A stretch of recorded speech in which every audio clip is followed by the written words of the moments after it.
Magandang araw sa inyo mga kababayan ko dito sa Pilipinas at sa iba't ibang bansa. Ito na naman po ang News That Matters at ating pong papakinggan itong si Professor Malu Tequia mga kababayan. Palakpakan natin. Na kung saan pagbibigyan kaya ng ICC yung pag-house arrest kay Tatay Digong natin mga kababayan, yung ang ipapaliwanag ni Professor Malu Tequia mga kababayan. Pero bago tayo tumulak niyan, isang share, like, subscribe lang, masaya na po tayo mga kababayan. Eto na po, bago tayo tumulak kay Ma'am Professor Malu, ating pong panonoorin muna yung mga sinalubong ng galit ng mga taga Cebu, itong si BBM mga kababayan. Nakikita nyo naman kasi yung mga sinapit nila talagang kalunos-lunos. Yan, solid po mga kababayan. Mga tao sa gobyerno! Nasaan ang mga sinumpan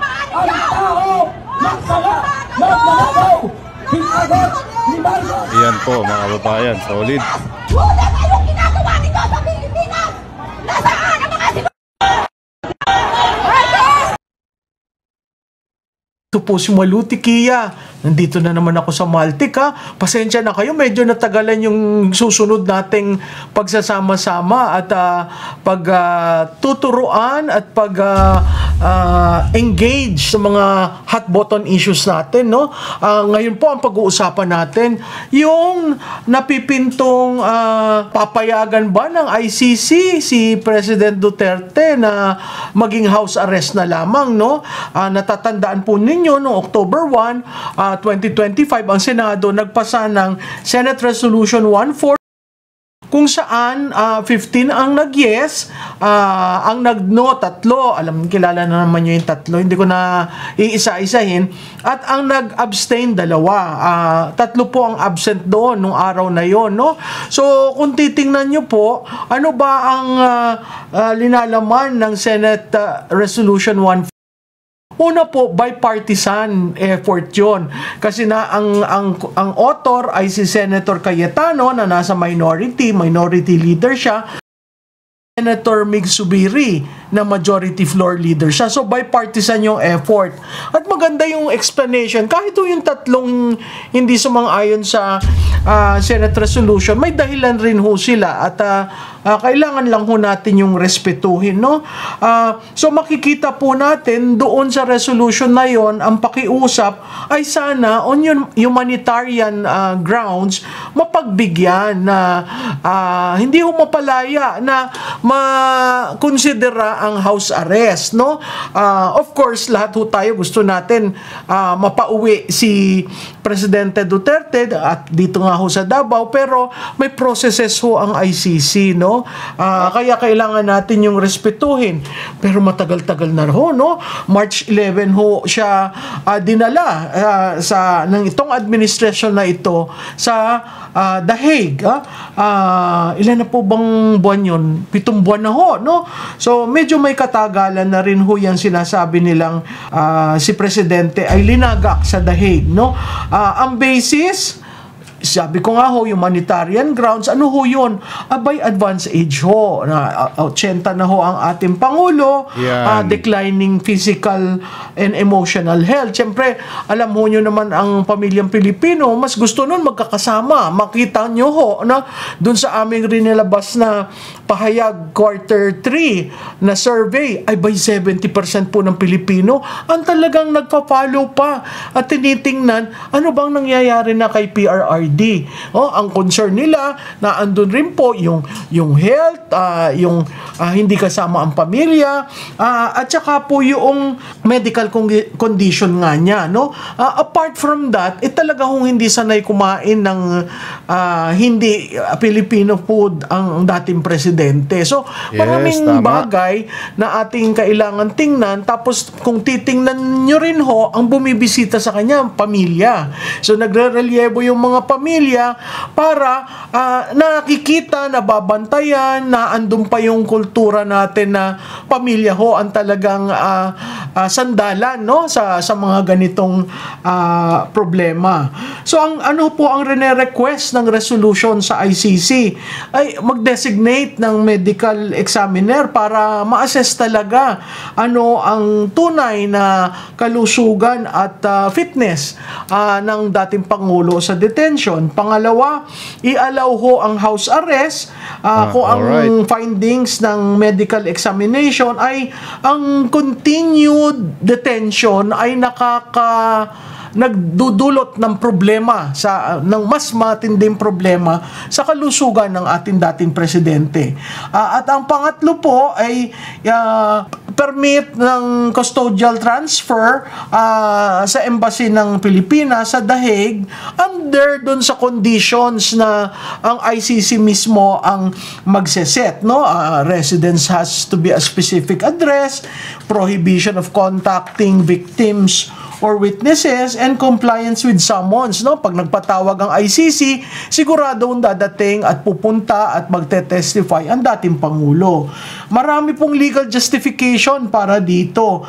Hindi ko na ho iisa-isahin, pero ang related developments po niya nung nagpunta po si Vice Presidente Sara Duterte sa Nagoya, na-mention naman niya na meron naman isang bansa na willing na tanggapin si dating Presidente Duterte para magkalinga sa kanya habang naghihintay nitong mga hearings, no? Ang tinatawag nila doon, interim release. Ang balita ko ho, isang Southeast Asian country yun, no? So, maganda po. At syempre, pag Asyano, nasa lugar ka na nakikita mo ang mga kapwa mong kulay brown, ang balat, at ang pagkain po hindi na lalayo sa Pilipinas, malaking bagay po yon para sa dating presidente, no? Again, yung resolution ang sinasabi, presumption of innocence until proven guilty. So, nandun pa rin po yung pananalig natin na yun ang maggagabay sa prosesong ito, na ang house arrest does not risk the integrity of the ICC trial. Ang request po ay basic. It's an act of dignity. And marami nagsasabi, yung mga namatay, may act of dignity rin daw. At bakit daw nagpapakaawa ang mga Duterte? Simple lang ho yun. Nasa twilight of years na ang ating dating Pangulo. At kung titingnan ho nyo, sa lahat ng post-EDSA presidents, ito lang ho yung itinapon sa foreign land para sa isang state-sanctioned program dyan sa ating tinatawag na war on drugs. At siguro po ang panghuli ko na lamang doon, ang sinasabi ng mga authors nitong Senate Resolution 144, marapat lamang na kumilos ang ating gobyerno sa lalong madaling panahon habang hindi pa huli ang lahat. Dahil ika nga, nasa huli ang pagsisisi. So sana hindi ho tayo umabot dun sa may mangyari sa dating presidente bago natin mapagbigyan yung kahilingan ng house arrest. Ito po si Malu Tequia. Ayan po mga kababayan, narinig po natin yung pahayag ni Professor Malu Tequia. Sana naman po mga kababayan, may itong si dating Tatay Digong ay may pag-asa pa po nga magka-house arrest na lang dito sa ating bansa mga kababayan, na kung saan makakasama niya yung pamilya niya kesa naman dun sa nasa Hague siya, na hindi siya sanay kumain ng mga pagkain ng mga banyagan, na kung saan at least kung nandito siya sa Pilipinas, nakakain ho siya ng Pilipinong sariling atin mga kababayan. Eto mga kababayan, pakinggan lang po natin konti itong si Attorney Randy Bueno mga kababayan, na kung saan meron lang ho siyang ipapaliwanag para naman may maintindihan tayo dito regarding about dito sa kay Senator Bato tsaka yung iba pang mga tungkol dito sa ICC mga kababayan. Pero after po niyan mga kababayan, meron ang balibalita po dito sa house arrest ni yung house warrant of arrest ni Senator Bato de la Rosa, hindi pa talaga totoong confirm mula sa ICC mga kababayan. Yun po yung pahayag ni Attorney Kaufman after this video mga kababayan. Pakinggan po muna natin to. Buenos tardes mga amigos, mga amigas. Sana po ay nasa mabuti kayong kalagayan. Sa ngayon ay tayo po ay kasalukuyang hinahagupit ng super typhoon na si Yuan. Nasa Region 5, papunta sa Region 4, papunta sa Metro Manila. At sana naman ay mabilis na itong lumayas sa Philippine Area of Responsibility nang hindi na makapaminsala pa. So ngayon, ang tatalakayin natin ay tungkol sa ICC warrant of arrest against Bato de la Rosa. At meron pong tanong na nangingibabaw dito. Ang tanong nga ito, kapag ang isang mambabatas ay sinampahan ng kaso sa ICC, mayroon ba siyang sariling mini sovereign state sa loob ng Senado? Dahil nagbanggit po kamakailan si Senate President Tito Soto na mukhang hindi niya pa hihintulutan ang pagpasok ng mga arresting officers sa loob ng Senado. At siya po ay naninindigan. No, dapat sabi niya ay i-preserve yung dignity ng institution. Hindi pwedeng arestuhin na lamang basta-basta ang isang senador sa loob ng Senado. Sa kabilang panig naman, nandun yung bigat ng konstitusyon at ang malinaw na banta ng pananagutan. Lalo na't may usapin ng arrest warrant mula sa International Criminal Court. So ayaw kasi ni Tito Sen na arestuhin si Bato habang ang Senado is in session. At hindi daw niya pahihintulutan. Dapat ma-preserve yung dignity of the institution, the dignity of the Senate. Ito ngayon yung nagsisilbing krisis ng batas at kapangyarihan.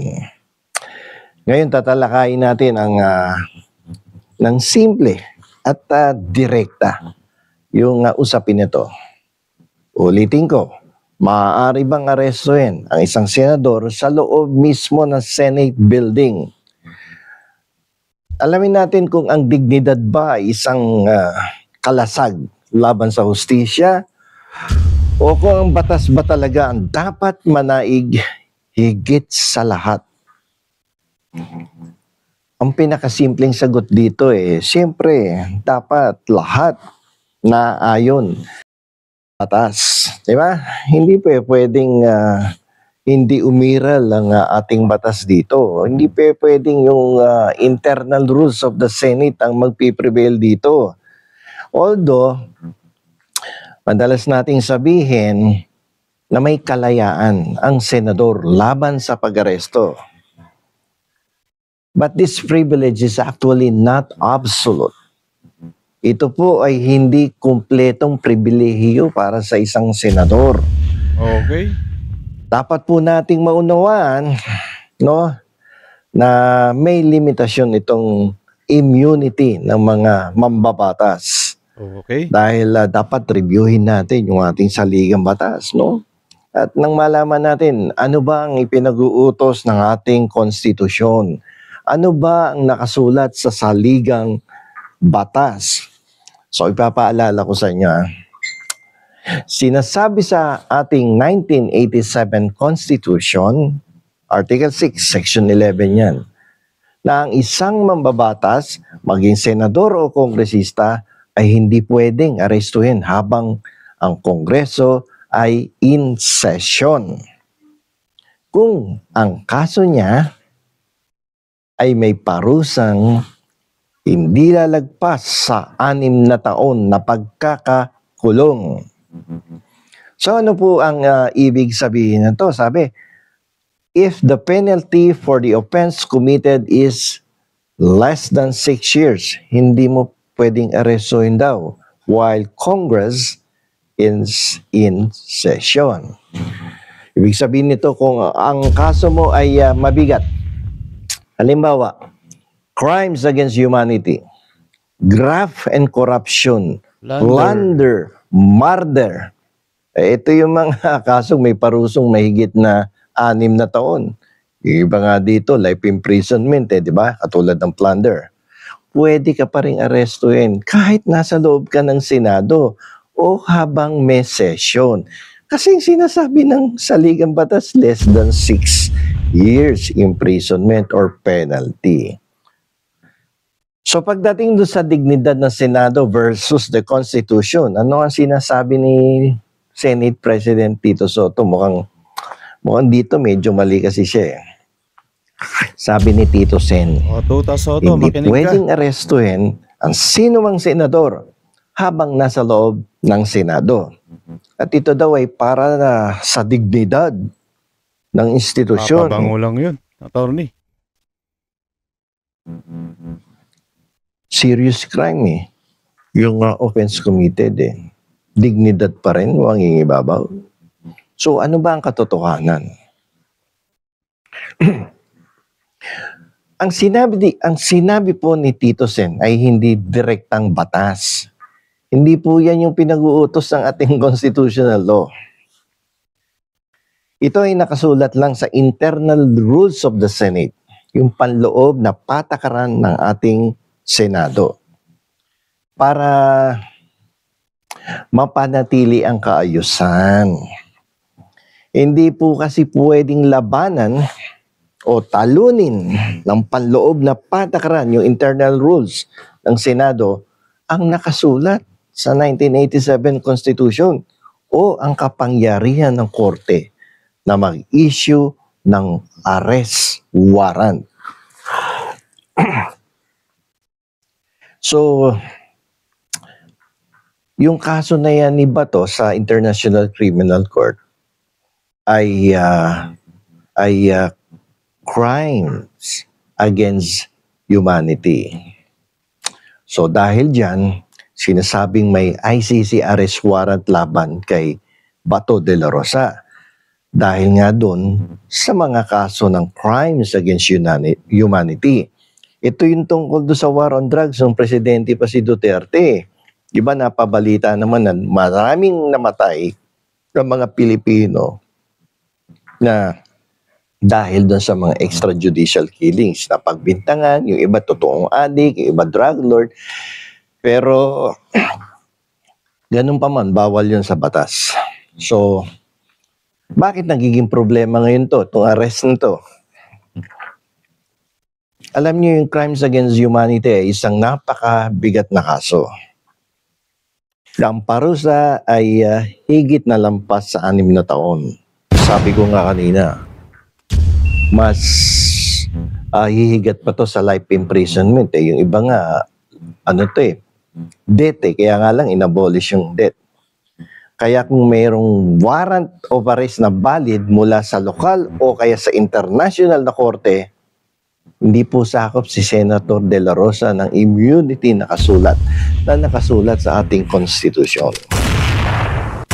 So ang tanong dito, kapag ang batas ba, yung ating saligang batas, ay kumakatok sa pintuan ng Senado, may karapatan ba ang ating saligang batas na pumasok sa loob ng Senado? Ano po ang sagot dito? Siyempre naman, isang napakalakas na oo. Malakas na yes. Ang hustisya ay dapat walang pinipiling lugar, walang pinipiling tao, walang pinipiling titulo kahit senador ka pa. Ang konstitusyon ng pinakamataas na batas at hindi ito mapipigilan ng pinto ng Senado, lalo na kung ang kaso mo ay mabigat at ang kaparusahan ay life imprisonment. So, mga kabueno, malinaw po ang ating saligang batas. Malinaw po ang mga existing laws na umiiral sa ating bansa. Malinaw po ang batas sa International Criminal Court. Ang issue ng immunity ng mga mambabatas ay hindi nilikha para protektahan ang mga may sala. May kasalanan ka eh. Di ba? Di panagutan mo yan. So ito ay para protektahan ang trabaho ng mambabatas, yung immunity. Ang issue po ng immunity ng mga mambabatas ay hindi nilikha para protektahan ang mga may sala, kundi para protektahan ang trabaho ng mambabatas. Ang paggawa ng batas mula sa walang basehang harassment o panggigipit. Pero dito sa atin, yung atin pong mismong 1987 Constitution, yung mismong saligang batas, ang nagtakda ng matibay na linya. Kapag ang parusa, uulitin ko, kapag ang parusa ay mahigit sa 6 na taon, kapag mabigat ng kaso, more than 6 years ang penalty, tulad ng crimes against humanity, na sinasabing kinakaharap ni Bato de la Rosa, nawawala po yung proteksyon ng immunity. Yung pahayag po ni Tito Sen o ang panloob na patakaran ng Senado ay pawang mga panuntunan lamang ng kaayusan. Hindi nila pwedeng talunin yung kapangyarihan ng korte o ang soberenya ng ating saligang batas mismo. So dito dapat po natin tandaan, ang hustisya ay dapat pantay at hindi ito dapat nagbabago. Depende sa floor plan ng isang gusali. Ang batas po ay dapat pumasok at manaig kahit pinakamapangyarihang pader ng ating republika. Ang pananagutan sa huli ay wala pong pintuan.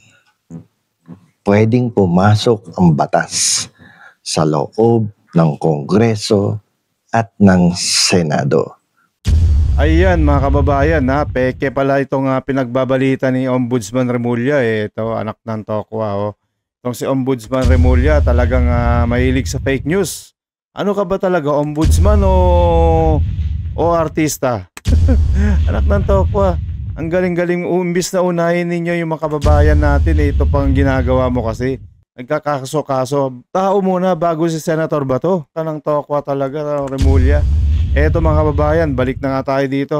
Babasahin ko na lang yung pahayag dito tungkol dito sa fake news ni Remulla, mga kababayan. Tama ang sinabi ni Attorney Nicholas Kaufman, abogado ni dating Pangulong Rodrigo Duterte, na imahinasyon lang ang sinasabing arrest warrant ng ICC laban kay Senator Bato de la Rosa. Una, wala pang pinal na desisyon ang International Criminal Court or ICC kung may kapangyarihan pa itong imbestigahan ang Pilipinas. Matatandaang umatras na ang bansa sa Rome Statute noong 2019. Kaya hindi pa malinaw kung saklaw pa tayo ng ICC. Hanggat hindi pa ito nalulutas, hindi maaring maglabas ng anumang warrant ang korte laban sa sinumang Pilipino. Pangalawa, ayon sa proseso ng ICC, bago maglabas ng warrant, kailangan munang may malinaw na batayan at pahintulot ng pre-trial chamber ng hukuman. Sa ngayon, wala pang opisyal na dokumento o anunsyo mula sa ICC tungkol sa sinasabing warrant kay Senator Bato. Pangatlo, mga kababayan, kung susuriin sa lohika at batas, imposible para sa ICC na maglabas ng bagong warrant habang hindi pa nare-resolba ang issue ng jurisdiction. Kaya tama si Kaufman, ang sinasabi ni Remulla ay walang patunay at pawang haka-haka lamang. Sa madaling salita, walang katotohanan ang balitang may warrant mula sa ICC. Ito ay pampulitikang ingay lamang na walang legal na batayan, mga kababayan. Hanggat walang opisyal na pahayag mula sa ICC, ang mga ganitong issue ay dapat ituring na walang kabuluhan at hindi dapat paniwalaan. Yan mga kababayan, kuro-kuro lang ito na mula kay Ombudsman Remulla. Fake news. So dapat talaga mga kababayan, unahin niya muna yung taong bayan bago kasi magkaso-kaso. Ang main issue dito is marami pa tayong dapat i-priority. Yung mga tulong dito sa mga nababa, yan munang unahin natin. Hindi yung mga pagkaso-kaso. Ang katunayan nga yan mga kababayan, alam nyo na ang diskarte ng mga administrasyon na to, nililihis lang nila tayo. Gusto nilang patagalin, gusto nilang ilihis. Magkakaso sila para makalimutan na itong mga nangyari dito mga kababayan. Hanggang dito na lang ho tayo mga kababayan. Maraming salamat po sa panonood dito sa videos na to. Isang share, like, subscribe lang masaya na po tayo dyan. Lagi ho kayong mag-iingat mga kababayan News that matters and God bless. Kita-kits sa susunod.